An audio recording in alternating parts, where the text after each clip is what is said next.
Hello guys, कैसे हो आप सब। मैं आपका स्वागत करता हूं आपके अपने यूट्यूब चैनल इंदौर की पाठशाला पे। जी हाँ, आपका अपना यूट्यूब चैनल।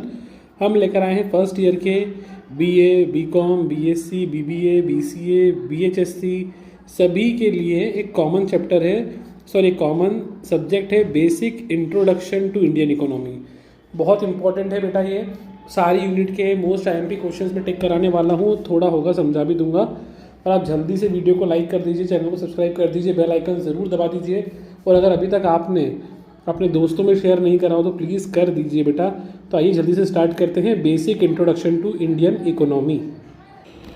तो बेटा यूनिट 1 से स्टार्ट करते हैं। यूनिट 1 है introduction to ancient Indian economy. बेटा इंडियन इकोनॉमी में पुराने समय से ही ट्रेडिंग का बहुत इंपॉर्टेंट है। इंडियन इकोनॉमी जो है वो आज से नहीं बेटा, बहुत सालों से चलती आ रही है। और इंडियन इकोनॉमी अगर ये माना जाए तो वर्ल्ड की लार्जेस्ट इकोनॉमी थी किसी ज़माने में, जब उसको ब्रिटिशर्स इंडिया में नहीं आए थे, उसके पहले की बात कर रहा हूँ मैं। ठीक है, तो अगर आपको प्रॉपर तरीके से क्वेश्चन करना है, फर्स्ट क्वेश्चन कर सकते हैं, right the main features of ancient Indian economy. है ना, इंडियन इकोनॉमी के मेन फीचर्स क्या थे बेटा। पॉइंट वाइज आंसर याद करना, अच्छे से वीडियो सुन लेना ताकि आपको समझ में आ जाए कि कौन सा क्वेश्चन किस तरीके से अटैम्प्ट करना है। इसके बाद बेटा एंशियंट इकोनॉमी में हमारा पूरा फोकस था एग्रीकल्चर पे, क्योंकि इंडिया में बहुत टाइम तक, जब सर्विस सेक्टर और मैन्युफैक्चरिंग सेक्टर बाद में आए हैं, लेकिन इंडिया का पूरा इकोनॉमी, चाहे हम at the eve of independence की बात करें या उसके पहले की बात करें, पूरी तरीके से इंडिया एग्रीकल्चर पे बेस्ड था बेटा। एग्रीकल्चर को इंडिया का बैकबोन माना जाता था। तो why agriculture is both livelihood and spiritual practice in Indian knowledge system. India में एग्रीकल्चर को हम जीने का साधन तो मानते हैं, पर कहीं ना कहीं हमारी स्पिरिचुअल प्रैक्टिस भी इससे जुड़ी हुई है बेटा। तो एग्रीकल्चर हमारे लिए बहुत मेन रहा है, प्राचीन काल से, पुराने समय से इंडियन इकोनॉमी का मेन सोर्स रहा है। और अभी भी भले ही सर्विस सेक्टर बूस्ट कर रहा है ना, जिसको हम टर्शरी सेक्टर भी बोलते हैं, लेकिन इंडियन इकोनॉमी आज भी देश में इकोनॉमी में बहुत इंपॉर्टेंट रोल प्ले करता है बेटा। जब से इंडिया में न्यू इकोनॉमिक पॉलिसी भी आई थी तब से भी इसका बूस्ट हुआ है। लेकिन इसके साथ साथ में जब इंडिया में ग्रीन रिवॉल्यूशन आया था बेटा, हरित क्रांति, उससे क्या होता है, हाई यील्डिंग वैरायटी के सीड्स का यूज़ करना शुरू कर दिया था ताकि प्रोडक्शन अच्छा हो सके, है ना। तो वो भी एक मेन रीज़न है जिससे एग्रीकल्चर को बूस्ट मिला था। इसके बाद क्वेश्चन है बेटा ट्रेड एंड कॉमर्स से जुड़ा हुआ क्वेश्चन। देखिए क्वेश्चन आना ही आना है, बिल्कुल। Describe the concept of industries in Indian special knowledge. India में इंडस्ट्रीज कैसे स्टार्ट हुई, मतलब मैन्युफैक्चरिंग इंडस्ट्रीज बेटा, वो कैसे स्टार्ट हुई, क्या काम हुआ उनका, धीरे धीरे कैसे डेवलपमेंट हुआ इंडस्ट्रीज़ का इंडिया में। तो ये आपको अच्छे से करके रखना है। तो 3 क्वेश्चन बताया आपको मैंने। तो एंशियंट आपको हिस्ट्री से ध्यान रखना है इकोनॉमी का, एग्रीकल्चर के इंपॉर्टेंस ध्यान रखना है कि कैसे एग्रीकल्चर का इंपॉर्टेंस था उस समय पे, इंडस्ट्री और सर्विस सेक्टर का इंपॉर्टेंस भी आपको पढ़ के रखना है।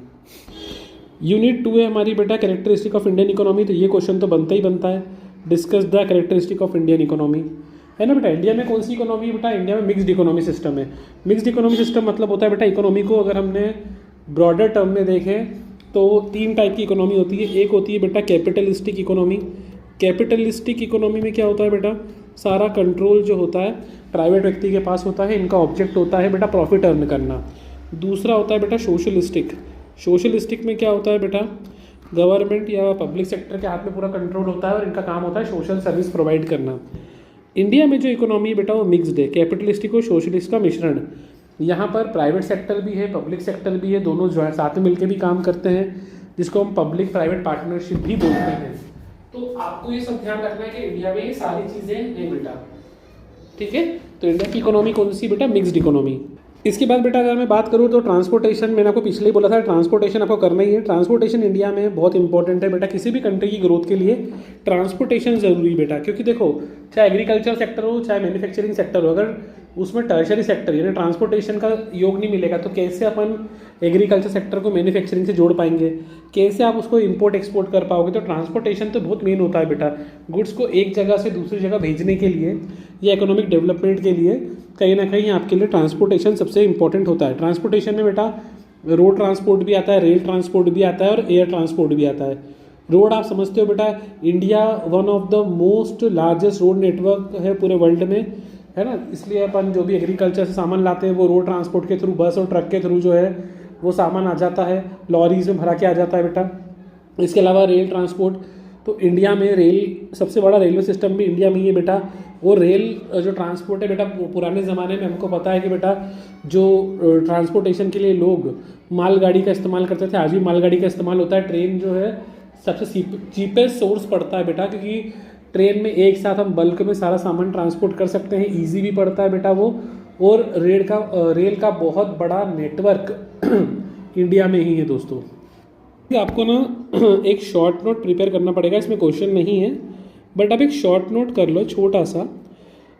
मतलब मैंने आपको बोला ना, एयर ट्रांसपोर्ट है ना, रोड ट्रांसपोर्ट और rail transport. Air transport, road और रेल, इनके ऊपर एक छोटा सा, ज़्यादा बड़ा नहीं तो छोटा नोट तैयार कर लो, ताकि आपको इनके बारे में ओवरव्यू पता रहे। देखो वैसे तो इनके बारे में आप लिख सकते हो आराम से, लेकिन फिर भी एक बार पढ़ा रहेगा तो डिस्क्राइब करने में आसानी रहेगी। इसके बाद बेटा प्रॉब्लम ऑफ ओवर पॉपुलेशन, ये भी आप लिख सकते हो। Discuss the cause of growth of Indian population, India की पॉपुलेशन जो डे बाय डे बढ़ रही है और इस पॉपुलेशन की वजह से पॉवर्टी, अनएम्प्लॉयमेंट, ये सब भी बढ़ रहा है बेटा। इंडिया की पॉपुलेशन का कैसा इम्पैक्ट पड़ता है वो सब आपको लिखना है इकोनॉमी पे, है ना। जैसे डे बाय डे हम देख रहे हैं कि अमीर अमीर होता जा रहा है, गरीब गरीब होता जा रहा है ना। पॉवर्टी लाइन के नीचे लोग आ जा रहे हैं, लोगों के पास रहने के लिए घर वगैरह अवेलेबल नहीं हो पा रहे हैं, खाने की प्रॉब्लम आ रही है, हमें बाहर से बहुत ज़्यादा चीज़ें इंपोर्ट करना पड़ रही है ना। आप सब देख रहे हैं कि इन्फ्लेशन रेट बढ़ रहा है, महंगाई डे बाय डे बढ़ती जा रही है, कहीं ना कहीं सबका रीज़न ओवर पॉपुलेशन भी है। एक क्वेश्चन बेटा ये है, why Indian economy is a developing economy. India की इकोनॉमी डेवलप्ड नहीं है बेटा, डेवलपिंग माना जाता है इनको। देखो डेवलप्ड कंट्री वो होती है जहाँ पर पॉवर्टी, अनएम्प्लॉयमेंट, ऐसी कोई प्रॉब्लम ना हो, है ना। बट इंडिया अभी उस स्टेज पे नहीं पहुँचा है। इंडिया में अभी गरीब भी है, पॉवर्टी भी बहुत ज़्यादा, अनएम्प्लॉयमेंट भी बहुत ज़्यादा है। तो इसलिए इंडिया डेवलपिंग कंट्री है और डेवलपिंग इकोनॉमी की तरफ जा रही है। हम धीरे धीरे प्रोग्रेस कर रहे हैं बेटा। नेक्स्ट क्वेश्चन है बेटा, India has the large natural resource but it needs proper security, development, utilisation, discuss the statement.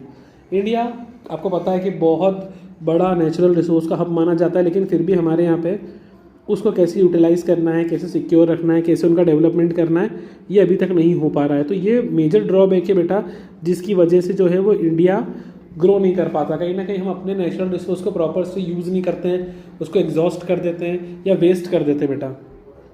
Next question है बेटा, वाटर रिसोर्सेज से, ये तो आप इसके बारे में मन से लिख सकते हो। और इम्पॉर्टेंस, ये डायरेक्ट और indirect benefit of forest.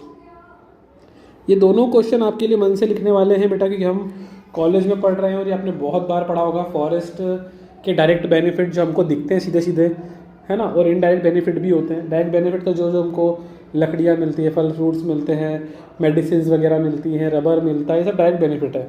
Indirect benefit मतलब होता है बेटा कि फॉरेस्ट जो होता है बेटा, वो कहीं ना कहीं नेचुरल ब्यूटी को तो एनहेंस करता ही, हमको ऑक्सीजन भी प्रोवाइड करता है, लोगों को एम्प्लॉयमेंट प्रोवाइड करता है ना। फॉरेस्ट आपकी वैकेंसी भी निकलती है ना फॉरेस्ट गार्ड की।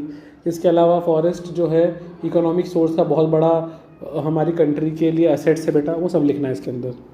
इसमें नेक्स्ट है बेटा, infrastructure of India, power, transport और कम्युनिकेशन। इंडिया के इंफ्रास्ट्रक्चर के बारे में लिखना है बेटा कि इंफ्रास्ट्रक्चर क्या है, क्यों ज़रूरी है, उसकी ग्रोथ क्या है, और इतना कर लोगे। देखो बेटा इस यूनिट में बहुत सारे चैप्टर्स हैं, टॉपिक बहुत सारे हैं, बट हाँ अगर मैं आपको पहले ही बोल चुका हूँ कि आपको स्टडी करने का एक ही तरीका ध्यान रखना है। सबसे पहले हर यूनिट के एक एक क्वेश्चन याद कर लो, फिर हर यूनिट के दो दो क्वेश्चन याद कर लो। एक साथ एक यूनिट के सारे क्वेश्चन याद करने नहीं बैठना है, क्योंकि वो क्वेश्चन आपको और में मिल ही जाते हैं। तो थोड़ा सा अगर फोकस से पढ़ोगे तो आप अच्छे मार्क्स आराम से स्कोर कर लोगे। Discuss the importance of the following source of power. बेटा कोल, हाइड्रो इलेक्ट्रिसिटी और पेट्रोलियम, इनके इंपॉर्टेंस लिखना। आजकल तो पेट्रोलियम का बहुत शॉर्टेज भी चल रहा है, तो एग्जाम में आ सकता है बेटा ये। यूनिट थर्ड है हमारे पास, इंपॉर्टेंस ऑफ एग्रीकल्चर। एक ही क्वेश्चन बनेगा एग्रीकल्चर के लिए, वो जो अपने यूनिट 1 में भी तैयार करा होगा ना, वहाँ से भी इसका बहुत सारा लिख सकते हो। तो ये क्वेश्चन तैयार कर लो तो यूनिट 1 में भी इसका आंसर लिख सकते हो, या वहाँ तैयार कर लो तो यहाँ भी आप इसका आंसर लिख सकते हो। Importance of agriculture in the Indian economy, और स्टेप्स लिखना है आपको कि इंडियन इकोनॉमी को डेवलप करने के लिए क्या क्या स्टेप्स हमको लेना चाहिए। आपको बेटा न्यू इंडस्ट्रियल पॉलिसी जो 1991 में आई थी, इसको हम बोलते हैं लिबरलाइजेशन, प्राइवेटाइजेशन और ग्लोबलाइजेशन, LPG। लिबरलाइजेशन का मतलब होता है बेटा अननेसेसरी ट्रेड बैरियर्स को रिमूव कर देना, जहाँ पर लाइसेंस की नीड नहीं है उनको फ्री कर देना, वो होता है लिबरलाइजेशन, ताकि लोग आराम से बिजनेस कर सके बिना लाइसेंस और इनकी टेंशन के। दूसरा होता है बेटा P, प्राइवेटाइजेशन, मतलब डिसइन्वेस्टमेंट, गवर्नमेंट सेक्टर को प्राइवेट पर्सन को हैंड ओवर कर दिया था। जो आप देखते हो कि अलग अलग जगहों पर प्राइवेटाइजेशन होते जा रहा है, एयरपोर्ट्स का, एयरलाइंस का, सब जगह प्राइवेटाइजेशन हो रहा है बेटा। वो जी मतलब होता है बेटा ग्लोबलाइजेशन। इसका मतलब होता है कि पूरा वर्ल्ड जो है एक इकोनॉमी बन गया है और हम इम्पोर्ट एक्सपोर्ट आराम से कर सकते हैं ड्यू टू ग्लोबलाइजेशन। कहीं पर भी रहकर हम वो चीज़ कर सकते हैं। तो इंडस्ट्रियल ग्रोथ के लिए एलपीजी बहुत ज़रूरी, लिबरलाइजेशन, प्राइवेटाइजेशन और ग्लोबलाइजेशन। इसमें आपको एक क्वेश्चन आ सकता है, define micro small medium enterprise and describe it's characteristic. MSME क्या होता है? आजकल बहुत ट्रेंड में है, किस इंडस्ट्री को माइक्रो मानेंगे, किसको स्मॉल मानेंगे, किसको मीडियम मानेंगे, इनकी लिमिट्स आपको देख लेना है, वो एग्जाम में पूछ सकते हैं, ऑब्जेक्टिव पर्पज से भी काम आती है ये। नेक्स्ट बेटा यूनिट 4 आपके पास, Indian foreign trade and composition and direction. बेटा फॉरेन ट्रेड बहुत ज़रूरी हो गया है। फॉरेन ट्रेड आजकल बहुत नेसेसरी, क्योंकि इंडिपेंडेंस के बाद से फॉरेन ट्रेड को बढ़ावा भी दिया बेटा गवर्नमेंट ने, बहुत से इनिशिएटिव्स भी लिए हैं। 1951 में बेटा फर्स्ट प्लानिंग कमीशन बना था बेटा, जिनने फर्स्ट 5 ईयर प्लान लॉन्च किया था। फिर 1991 में मैंने आपको बताया कि न्यू इकोनॉमिक पॉलिसी आई थी। इन सब का जो है मिला जुला असर पड़ता है इंडियन फॉरेन ट्रेड पे। नेक्स्ट क्वेश्चन है बेटा, what are the chief export commodities of India, examine the present and future possibility. India किन चीज़ का चीफ एक्सपोर्टर है और कौन कौन सी चीज़ें प्रेजेंट और फ्यूचर में पॉसिबल है कि जिनको हम चीफ एक्सपोर्ट कर सकें बेटा। नेक्स्ट क्वेश्चन है बेटा, what do you understand by foreign direct investment, FDI क्या होता है, एफडीआई कैसे काम करता है, किस पॉलिसी पे काम करता है, ये आपको पढ़ लेना है बेटा, है ना, फॉरेन डायरेक्ट इन्वेस्टमेंट। इसके बाद बेटा नीति आयोग क्या है, इसका ऑब्जेक्ट क्या होता है। बेटा नीति आयोग की जो है वो हमारा प्लानिंग कमीशन ऑफ इंडिया था, इसको बाद में कन्वर्ट कर दिया नीति आयोग में, ठीक है। तो ये नीति आयोग ध्यान रखना, वेरी वेरी इंपॉर्टेंट है आपके एग्जाम के लिए।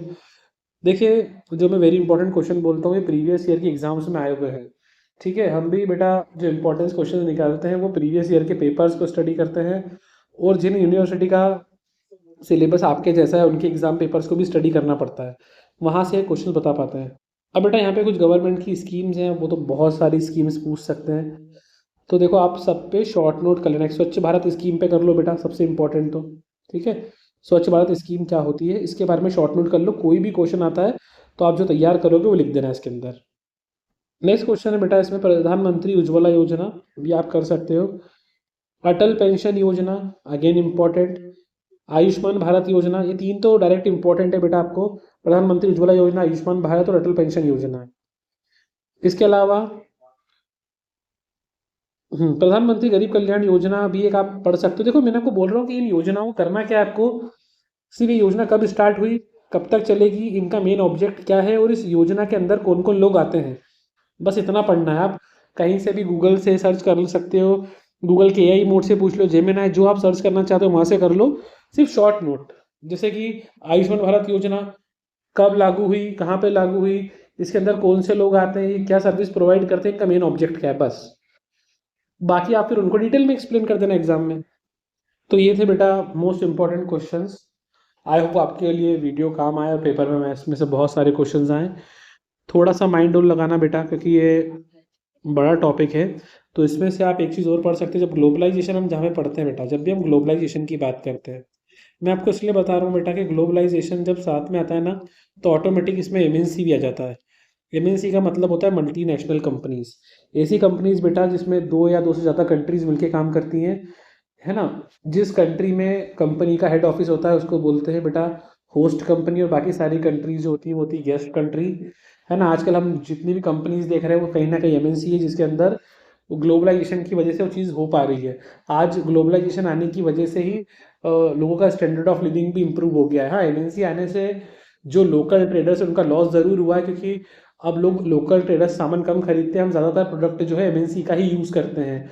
हम बोलते हैं vocal for local, made in India, लेकिन आपको पता है कि मेड इन इंडिया प्रोडक्ट थोड़ा महंगा भी आता है ना। अगर आप कभी इम्ब्रेगनेनी के शोरूम वगैरह पे गए होंगे, खादी वाले प्रोडक्ट के शोरूम पे गए होंगे, तो वो आपको महंगे भी लगते हैं, थोड़ा आउट ऑफ फैशन भी लगते हैं कई बार, लेकिन वही एमएनसी वाले प्रोडक्ट सस्ते भी होते हैं और आजकल के ट्रेंड के हिसाब से सूटेबल भी होते हैं। तो कहीं ना कहीं लोग एमएनसी की तरफ बहुत स्विच करते हैं, ठीक है। तो ये थे आपके कुछ इंपॉर्टेंट क्वेश्चन। आई होप आपको वीडियो अच्छा लगा होगा, लाइक कर दीजिएगा, सारे दोस्तों में शेयर कर दीजिए, कमेंट करके बताइए कैसा लगा, और all the very best for examination guys. मिलते हैं बहुत जल्द आपसे अगली वीडियो में।